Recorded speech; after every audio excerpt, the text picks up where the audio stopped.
அன்பு உள்ளங்களே வணக்கம். இன்று 3ஆம் தேதி ஜூலை மாதம் 2026 முதல் ஆண்டு நினைவாஞ்சலி. நம்முடைய ஆசிரியர் பெருமகன் எல்லோருக்கும் நல்ல ஒரு அன்பான சகோதரராக இருந்தார், கணவனாக இருந்தார், அப்பாவாக இருந்தார், தாத்தாவாக இருந்தார், மைத்துனராக இருந்தார், மாமனாக இருந்தார். அதற்கெல்லாம் மேல் ஒரு ஆசிரியராக இருந்தார்.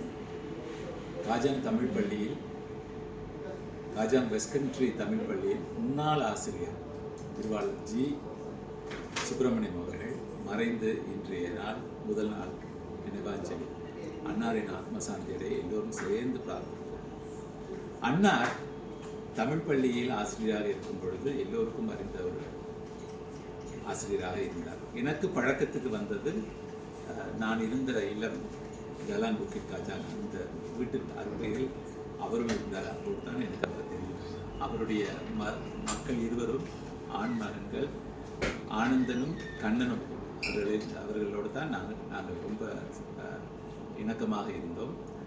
அவருடைய மைத்துனர் சந்திரன் என்றவர், அவரும் என்னுடைய சகோதரர் கூட இருந்தார். அப்போ அவர்களோடு நான் சிறு வயதிலிருந்து பழகி வந்து, பிறகு நம்முடைய காஞ்சாங் வட்டாரத்தில் இருக்கும் ஒரு பெரிய ஆலயமாக சுப்பிரமணிய சுவாமி ஆலயத்தில் நான் செயலாளராக இருக்கும்போது அவர் தான் பொருளாளராக இருந்தார். கோயிலுக்குள்ள சேவை வந்து நேரம் பாராமல் செய்வார் ஒரு மனிதர்.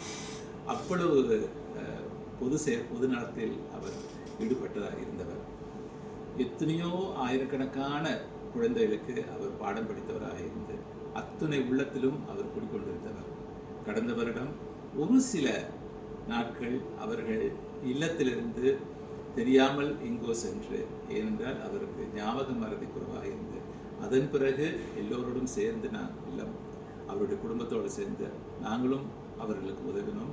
அவரை கண்டுபிடித்து வீட்டுக்கு கொண்டு வந்து அண்ணா நல்ல ஆரோக்கியமாக தான் இருந்தார். அதன் பிறகு ஒரு சில காலங்களிலே அவருடைய ஆரோக்கியம் குறைந்து அண்ணார் காலமானார். நம்ம எல்லாம் விட்டு பிரிந்த திருவாளர் ஆசிரியர் பெருமகன் ஜி சுப்பிரமணியம் அவர்கள் நம்மை விட்டு பிரிந்து இன்று ஒரு வருடம்.